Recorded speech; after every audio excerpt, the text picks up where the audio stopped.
ఇస్తే ఈ దుష్ప్రచారం చాలా తీవ్ర స్థాయిలో తీసుకెళ్తున్నారు సోషల్ మీడియాలో కూడా.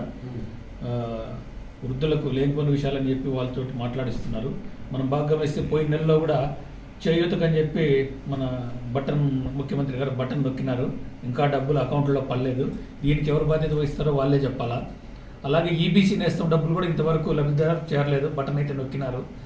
దీనికి బాధ్యత ఎవరు వహిస్తారో కూడా వాళ్ళే చెప్పాలా. అలాగే ఇంకొక స్కీమ్ ఒకటి ఉంది, దానికి కూడా బటన్ నొక్కినారు.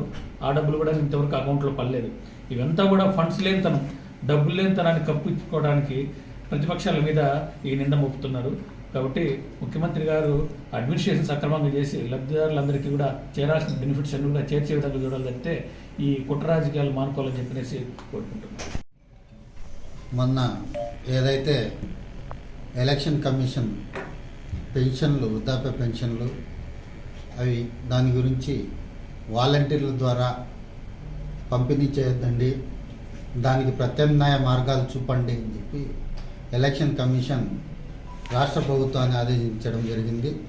దాన్ని దృష్టిలో పెట్టుకుని వైసీపీ పార్టీ వాళ్ళు దాన్ని చిలవల పలవలు చేస్తూ అది ఎన్డీఏ కూటమి పార్టీలు ఏవైతే ఉన్నాయో టీడీపీ, జనసేన, బీజేపీ వాళ్ళు అదే పనిగా ఎలక్షన్ కమిషన్ మీద ఒత్తిడి తీసుకొచ్చి పింఛన్లు 1వ తేదీ ఇవ్వకోకుండా జాప్యం చేయడానికి కారణం, ఇబ్బందులు పడడానికి కారణం ఈ కూటమి మాత్రమే అని చెప్పేసి వైసీపీ వాళ్ళు దుష్ప్రచారం చేస్తున్నారు. దీన్ని పూర్తిగా ఖండిస్తున్నాం. ఎందుకంటే గతంలో కూడా గత ప్రభుత్వంలో కూడా పింఛన్లు సక్రమంగా ప్రతి ఒక్క లబ్ధిదారునికి పింఛన్లు చేరాయి. ఆ రోజు ఈ వాలంటీర్లు లేరు. అలాగే ఈరోజు దేశవ్యాప్తంగా వాలంటీర్ వ్యవస్థ అనేది లేదు. అయినా కూడా ప్రతి ఒక్క రాష్ట్రంలో కూడా ప్రతి ఒక్కరికి లబ్ధిదారులకు తృప్తిగానే వాళ్ళకు పెన్షన్లు చేరుతున్నాయి. ఈరోజు సచివాలయాలని చెప్పి దాదాపు 11-12 మంది ఉద్యోగస్తులు సచివాలయాల్లో పనిచేస్తున్నారు. వాళ్ళ ద్వారా ఎందుకు మీరు పింఛన్లు ఇంటింటికి వెళ్ళి పంపిణీ చేయట్లేదు? అలాగే సినిమా వస్తే, పవన్ కళ్యాణ్ గారి సినిమా వస్తే సినిమా దగ్గర అమ్మేదానికి, సినిమా టికెట్లు అమ్మేదానికి కూడా మీరు ఎంప్లాయీస్ను ఉపయోగించారే. ఈరోజు ఎందుకు ఇంటింటికి వెళ్ళి సక్రమంగా మీరు పింఛన్లు పంపిణీ చేయలేకపోతున్నారు? ఇదంతా కావాలని ఈ ఎలక్షన్లలో ఉపయోగించుకోవడానికి ఈ విధంగా తప్పుడు ప్రచారం మొదలు పెడుతున్నారు. కాబట్టి దీన్ని తీవ్రంగా ఖండిస్తున్నాం. కాబట్టి ప్రభుత్వానికి ఒక్కటే మేము విజ్ఞప్తి చేస్తున్నాం, మీరు సక్రమంగా మీ ఉద్యోగస్తుల ద్వారానే మీరు ఇంటింటికి ఈ పెన్షన్లు చేరవేయాలని చెప్పేసి, దీనికి ఏ పార్టీ కూడా బాధ్యత వహించదు. కేవలం మీ వైసీపీ దుష్ప్రచారం చేస్తున్నారు. ఎవరైనా ఏదైనా చనిపోతే దాన్ని కూడా ఈ వృద్ధాప్య పెన్షన్ వల్లే చనిపోయినారని చెప్పేసి లాస్ట్కు సీఎం గారే చెప్పే స్థితికి, దీనస్థితికి మీరు దిగజారంటే ఎంతవరకు సమంజసమని చెప్పి మేము చెప్తున్నాం. కాబట్టి ఈ పింఛన్ల పంపిణీ 1వ తేదీ పంపిణీ చేయలేకపోవడానికి కారణం మీ ప్రభుత్వ వైఫల్యం. దానికి వేరే వాళ్ళు కాదు, వేరే పార్టీలు కూడా కాదు అని చెప్పి మేము తెలియజేస్తున్నాం. ఈ దుష్ప్రచారాన్ని మానుకోండి.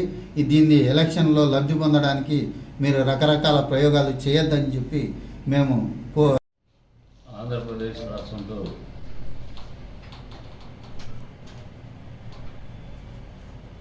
తెలుగుదేశం, బీజేపీ, జనసేన కూటమి, ఎన్డీఏ కూటమి ఏదైతే ఉందో ఈ రాష్ట్రంలో ఒక మార్పు తీసుకురావాలా, ఏదైతే జగన్మోహన్ రెడ్డి గారి రాక్షస ప్రభుత్వాన్ని అంతమొందించాలంటే అందరూ ఏకం కావాల్సినటువంటి అవసరం ఉంది. ఏదో వ్యక్తిగత అవసరం అయితే కాదు, లేదంటే ఒక పార్టీకో ఒక వ్యక్తికో సంబంధించినటువంటి అవసరం కాదు. ఆంధ్రప్రదేశ్ రాష్ట్ర తెలుగు ప్రజల అవసరం, ఒక చారిత్రాత్మకమైనటువంటి అవసరం రీత్యానే ఈరోజు ఎన్డీఏ కూటమి 2024 సార్వత్రిక ఎన్నికల్లో పోటీ చేయబోతాం. ఈ రోజున జగన్మోహన్ రెడ్డి గారిని గమనిస్తే మీరు ఒకసారి అనేక రకాలైనటువంటి హామీలు ఇచ్చి అధికారం లేకొచ్చినారు. ప్రజలకు ఒక్క ఛాన్స్ పేరుతో మభ్యపెట్టగలిగినారు. అధికారంలోకి వచ్చిన తర్వాత ప్రజారంజక పరిపాలన అందించకుండా ప్రజాకంటక పరిపాలన అందించేటువంటి కార్యక్రమం మొదలుపెట్టారు. ప్రజావేదిక కూర్చివేయడం ద్వారా ఎప్పుడు కూడా డిస్ట్రక్టివ్ పాలిటిక్స్నే నమ్ముకున్నాడు కానీ కన్స్ట్రక్టివ్ పాలిటిక్స్ నమ్మనటువంటి ముఖ్యమంత్రి ఎవరైనా చరిత్రలో ఉన్నారంటే జగన్మోహన్ రెడ్డి గారు మాత్రమే ఈ సందర్భంగా చెప్తాను. అందుకే ప్రజాగాలం పేరు మీద ఈ రోజున కూటమి అభ్యర్థులందరూ కూడా ప్రజల్లోకి పోతాం. ఈ రాష్ట్రాన్ని మత్తు పదార్థాల బారి నుండి కాపాడుకోవడానికి యువతను, అదే రకంగా నిలిచిపోయినటువంటి పెండింగ్ ప్రాజెక్టులని, సాగునీటి ప్రాజెక్టులని మళ్ళీ పూర్తి చేయాలంటే తప్పకుండా ఎన్డీఏ కూటమి గెలవాల్సినటువంటి అవసర రీత్యాన్ని ఆలోచించే ఎన్డీఏ కూటమిగా ఎన్నికలు ఎదుర్కోబోతాం. అంతేకాకుండా ఇచ్చినటువంటి హామీలు సిపిఎస్ రద్దు చేయలేదు. ప్రభుత్వ ఉద్యోగులు అయితే వైన్ షాప్ దగ్గర మందు అమ్మించినారు. టీచర్లు స్కూళ్ళలో బాత్రూములు గడుగుతారు. చిక్కిల్లో చీమలు, దోమలు, బొద్దింకలు కూడా వస్తాయి. అంటే ఈయన చేసే ప్రతి స్కీమ్ కూడా ఒక స్కామ్ కింద ఉన్నటువంటి పరిస్థితులు గమనించినటువంటి రాజకీయ పార్టీలన్నీ కూడా ఈ రాక్షసులను పొందించాలనే ఆలోచనతోనే కూటమిగా ముందుకు పోతుంది. మీరు ఒకసారి గడిచిన 10 సంవత్సరాల కాలంలో ఎన్డీఏ ప్రభుత్వము ప్రవేశపెట్టిన ప్రతి బిల్లును కూడా సమర్థించినటువంటి జగన్మోహన్ రెడ్డి గారు ఆంధ్ర రాష్ట్రంలో మాత్రము ఎన్డీఏ కూటమిలో తెలుగుదేశం పార్టీ ఎన్డీఏ కూటమిలో భాగస్వామ్యం అయిందంటేనే ముస్లింలను రెచ్చగొట్టేటువంటి కార్యక్రమం మొదలుపెట్టారు. గడిచిన 10 సంవత్సరాల కాలంలో సిఏఏ ద్వారా బిల్లు ప్రవేశపెట్టిన సిఏఏకి ఎవరు సమర్థించినారు? పోనీ ఆ సిఏఏ తర్వాత ఎవరికైనా ముస్లింలకు ఇబ్బంది జరిగిందా? ఆర్టికల్ 371 రద్దు చేయడం ద్వారా ఈ రోజున కాశ్మీర్లో ఉన్నటువంటి ముస్లిం సమాజం ఎక్కడైనా ఇబ్బంది పడేటువంటి పరిస్థితులు తలెత్తినాయా? లేదు, ముస్లిం హక్కులకు ఎక్కడైనా ఇబ్బందికరమైనటువంటి పరిస్థితులు తలెత్తినాయా? ఇవన్నీ కూడా ముస్లిం సోదరులు ఆలోచన చేసుకోవాలి. బీజేపీతో పొత్తంటూనే కూటమి అభ్యర్థులు పోటీ చేసే ప్రతి నియోజకవర్గంలో కూడా ప్రత్యేకించి ముస్లిం సోదరులు సోదరిమణులు సమాజం ఎక్కువ ఉన్నటువంటి నియోజకవర్గం కదిరి లాంటి నియోజకవర్గాలు కేవలం మత విద్వేషాలు రెచ్చగొట్టడం ద్వారా, కేవలం మతాన్ని నమ్ముకునే ఓటేయమనేటువంటి ఆలోచనని చొప్పించడం ద్వారా, సమాజంలో చొప్పించడం ద్వారా రాజకీయ లబ్ధి పొందాలనే ఆలోచనతో ఈ రోజున వైఎస్ఆర్సీపీ పార్టీ, దాని అభ్యర్థులు, దాని అనుచరగణం అందరూ కూడా మూకుమ్మడిగా ఒక ఆలోచన లేకపోయేసి అది అమలు చేసేటువంటి కార్యక్రమం మొదలుపెట్టారు. దాదాపు మన ప్రాంతంలోనే హంద్రి నివాస జలస్రవంతి తీసుకుంటే కదిరి నియోజకవర్గంలో చెర్లోపల్లి రిజర్వాయర్ తీసుకొచ్చాం. దాని ద్వారా కొన్ని చెరువులకి గ్రావిటీ మీద రన్ అయ్యేటట్టు ఆర్గనైజ్డ్ కాకుండా అనార్గనైజ్డ్గా నీళ్ళు ఇవ్వగలిగాం. అప్పట్లో హామీలు ఇచ్చినటువంటి వైఎస్ఆర్సీపీ పార్టీ షట్టర్ మెకానిజము లేదంటే చెరువులకు అన్నిటికి నీళ్ళు అందిస్తామనే కార్యక్రమం ఎక్కడైనా ముందుకు ఒక ఇంచైనా కదిలినటువంటి పరిస్థితి ఉందా? ఈ రోజున ఈ నియోజకవర్గంలో ఉన్నటువంటి చెరువులకు అన్నిటికి కూడా భవిష్యత్తులో అధికారంలోకి వచ్చిన తర్వాత నీళ్ళు ఇచ్చేటువంటి కార్యక్రమం బాధ్యత తెలుగుదేశం పార్టీ తీసుకుంటుంది. అంతేకాకుండా సుప్రసిద్ధ క్షేత్రంగా ఉన్నటువంటి కాదిరి లక్ష్మీనరసింహస్వామి క్షేత్రాన్ని కూడా ఆర్థికంగా కూడా బలపరిచింది తెలుగుదేశం పార్టీ హయాంలో. తెలుగుదేశం పార్టీ ఎమ్మెల్యే తెలుగుదేశం ప్రభుత్వం హయాంలోనే భగవంతునికి పట్టు వస్త్రాలు ప్రభుత్వం తరఫున అందించినటువంటి కార్యక్రమం కూడా చేసినాం. భవిష్యత్తులో మరింత పెద్ద స్థాయికి దాన్ని తీసుకుపోతామని చెప్పేసి కూడా అందరూ కూడా అప్పీల్ చేస్తున్నాం. ఈ రోజున మీరు ఒకసారి గమనిస్తే రాష్ట్రంలో ఉన్నటువంటి అభివృద్ధి కుంటుపడినటువంటి నేపథ్యం, అప్పుల్లో కూరుకుపోయినటువంటి రాష్ట్రాన్ని మళ్ళీ బయటికి తీసుకురావాలని చెప్పేసి ఆలోచనతోనే ఎన్నికల్లో మీకు అందరికీ ఒకటే చెప్తాను, నిరుద్యోగ వృత్తి ఇవ్వడానికి సిద్ధంగా ఉన్నాం, పెన్షన్ 4,000 ఇవ్వడానికి సిద్ధంగా ఉన్నాం, ఏదైతే జగన్మోహన్ రెడ్డి గారు అమ్మఒడి పేరు మీద ఇంట్లో ఎంతమంది చదువుకుంటే అంతమందికి డబ్బులు ఇస్తామని మాటలు చెప్పి అబద్ధాలు చెప్పినటువంటి ఈ ప్రజానికాన్ని, మోసపోయినటువంటి ప్రజానికాన్ని, మోసపోయినటువంటి అమ్మలకు ఒకటే చెప్తున్నాం, తెలుగుదేశం ప్రభుత్వము ఖచ్చితంగా తెలుగుదేశం పార్టీ అధికారంలోకి రాగానే తెలుగుదేశం ప్రభుత్వము ఏదైతే తల్లి దీవెన పేరు మీద మీకు ఇచ్చినటువంటి మాట, ఎంతమంది పిల్లలు చదువుకుంటే అంతమంది పిల్లలు కూడా సంవత్సరానికి 15,000 రూపాయలు డబ్బులు ఇచ్చేటువంటి కార్యక్రమం ఖచ్చితంగా అమలు చేసి తీరుతాం.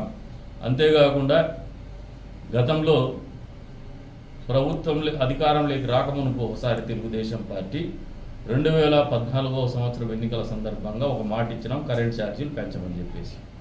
ఎప్పుడు కూడా మీకు కరెంటు ఛార్జీలు తెలుగుదేశం ప్రభుత్వం హయాంలో పెంచినటువంటి దాఖలాలు లేవు. ఇది వాస్తవము, ఇది చరిత్ర. ఈ రోజున జగన్మోహన్ రెడ్డి గారు అధికారంలోకి వచ్చిన తర్వాత ఒకవైపున రాష్ట్ర ప్రజలు కరోనాతో ఇబ్బంది పడుతూ ఉంటే వాళ్ళు అప్రమత్తంగా లేనటువంటి పరిస్థితుల్లో కూడా కరెంటు బిల్లులు పెంచేసినటువంటి పరిస్థితులు మర్చిపోవద్దని చెప్పేసి కూడా ప్రజానీకానికి కోరుతా ఉన్నాం. 7 సార్లు కరెంట్ ఛార్జీలు పెంచి ఈ రాష్ట్ర ప్రజానీక నడ్డి విరగొట్టినటువంటి ముఖ్యమంత్రి జగన్మోహన్ రెడ్డి అనేది వాస్తవాన్ని మీరు అందరూ గ్రహించమని చెప్పేసి ఈ సందర్భంగా కోరుతా ఉన్నాం. ఆర్టీసీ బస్సుల్లో ఎక్కితే వీపు విమానం మోగే విధంగా ఆర్టీసీ ఛార్జీలు పెంచినటువంటి ఘనత కూడా జగన్మోహన్ రెడ్డిదని మర్చిపోద్దని చెప్పేసి కోరుతా ఉన్నాం. ఈ రోజున ఆర్టీసీ బస్సుల్లో తెలుగుదేశం ప్రభుత్వం అధికారంలోకి రాగానే, తెలుగుదేశం పార్టీ అధికారంలోకి రాగానే ఎన్డీఏ ప్రభుత్వం ఖచ్చితంగా ఏదైతే మహిళలకు ఇచ్చినటువంటి హామీ ఉచిత బస్సు ప్రయాణం అనేది అమలు చేసి తీరుతామని చెప్పేసి కూడా ఈ సందర్భంగా తెలియజేస్తున్నాను. ఇవన్నిటికి కూడా నిలబడి ఉంటాం ఎన్డీఏ కూటమి. అంతేకాదు ఈ రోజున వంచనకు కాబడినటువంటి ఎస్సీ కులాలకి, దురాఘాతాలకు బలైనటువంటి ఎస్సీలకి పూర్తి స్థాయిలో అండగా నిలబడుతుంది తెలుగుదేశం ప్రభుత్వం అని చెప్పేసి తెలియజెప్తాను. బీసీల మీద దాష్టికాలు పెరిగినాయి, బీసీల మీద దాడులు పెరిగినాయి. ఈ దాడుల నుంచి కూడా బీసీలను కాపాడుకోవాలనే ఆలోచనతోనే బీసీలకు ప్రత్యేకంగా రక్షణ చట్టం తీసుకొస్తాము తెలుగుదేశం పార్టీ అధికారంలోకి వచ్చిన వెంటనే ఆలోచనతోనే ఏదైతే ఎస్సీ ఎస్టీ అట్రాసిటీ చట్టం ఉందో అంతే స్థాయిలో బీసీలని కాపాడుకునేటువంటి రక్షణ చట్టం తీసుకొస్తామని చెప్పేసి కూడా తెలియజెప్తున్నాం. ఇన్ని రకాలుగా ప్రజల గురించి ఆలోచన చేసి, రాష్ట్ర ప్రజల గురించి ఆలోచన చేసే ఎన్నికల్లో పాల్గొనబోతున్నాం. ఆలోచన చేసుకోమని చెప్పేసి కూడా కోరుతా ఉన్నాం ప్రజల్ని. ఇండియా కూటమి మద్దతు తెలపండి, తద్వారా అప్పుల్లో కూరుకుపోయినటువంటి రాష్ట్రాన్ని కాపాడుకుందామని చెప్పేసి పిలుపునిస్తా ఉన్నాం. మత్తులో జరుగుతున్నటువంటి యువతని, నిరుద్యోగ యువతని కాపాడుకుందాం, నిరుద్యోగ వృత్తి కూడా అందిస్తామని చెప్పేసి కూడా తెలియజెప్తా ఉన్నాం. అంతేకాదు పెండింగ్ ప్రాజెక్టులు ఏదైతే ఉందో, జీవనాడిగా పోలవరం ప్రాజెక్ట్ ఏదైతే ఉందో ఇవన్నీ కూడా సాధించి తీరుతాం, పూర్తి చేసి తీరుతామని చెప్పేసి కూడా 70% తెలుగుదేశం ప్రభుత్వమే పూర్తి చేసింది. మిగిలిన పనులు కూడా తెలుగుదేశం ప్రభుత్వం, తెలుగుదేశం పార్టీ, ఎన్డీఏ పార్టీ కూటమి అధికారంలోకి రాగానే పూర్తి చేసి తీరుతామని చెప్పేసి కూడా హామీ ఇస్తాను. కాబట్టి ఎన్డీఏ కూటమిని ఆశీర్వదించమని చెప్పేసి కోరుతున్నాం. స్థానికంగా ఎవరైనా మత విద్వేషాలు రెచ్చగొట్టేటువంటి కార్యక్రమాలు చేస్తే నిన్నటి రోజున మళ్ళీ చెప్తా ఉన్నా, కొంతమందికి సమాధానం చెప్పాల్సిన అవసరం లేదు, మేము ఇగ్నోర్ చేస్తాం. బహుశా వాళ్ళు భయపడిపోయో లేదంటే మాకు సమాధానం చేత కాకుండా కాదు, వాళ్ళ స్థాయి లేదు, వాళ్ళని గుర్తించాల్సినటువంటి అవసరం లేదని వాళ్ళకి సమాధానం చెప్పడం లేదు. కానీ మళ్ళీ రీఇటరేట్ చేస్తా ఉన్నాం. బెంగళూరు నుంచి ఒకరిని ఎమ్మెల్యేగా, బెల్లారి నుంచి ఒకరిని ఎంపీగా అభ్యర్థులు దించి పుంగనూరు రోడ్డు పెత్తం చేయాలనే ఆలోచనతో వస్తే మాత్రం కదిరి ప్రజలు క్షమించారని చెప్పేసి కూడా మళ్ళీ హెచ్చరిస్తా ఉన్నాం. ఖచ్చితంగా ఈ ఎన్నికల ఫలితాలు దాన్ని ప్రతిబింబించబోతానని చెప్పేసి కూడా వాళ్ళకు కూడా తెలియజెప్తాను. ప్రజలు ఎప్పుడూ ఆత్మగౌరవంతో, ఆత్మవిశ్వాసంతో బతకాలని కోరుతారు. వాళ్ళ ఆత్మగౌరవాన్ని కానీ, వాళ్ళ ఆత్మవిశ్వాసాన్ని కానీ దెబ్బతీసేటువంటి పరిస్థితుల్ని ప్రజానీకం ఓర్చుకోదు. కాబట్టి పుంగనూరు వాళ్ళ పెత్తాన్ని ఓర్చుకుంటుందని చెప్పేసి వాళ్ళు ఆలోచన చేసి అది వాళ్ళ ప్రమేయం చెప్పేసి కూడా ఈ సందర్భంగా హెచ్చరిస్తాను. ఎన్డీఏ కూటమి ఖచ్చితంగా వచ్చే ఎన్నికల్లో ఆశీర్వదించమని మీ అందరినీ కూడా అభ్యర్థిస్తాను. ఖచ్చితంగా మీ ఆశీర్వాదం మాత్రం ఉంటుందని చెప్పేసి నమ్మకంతోనే ముందుకు పోతున్నాం.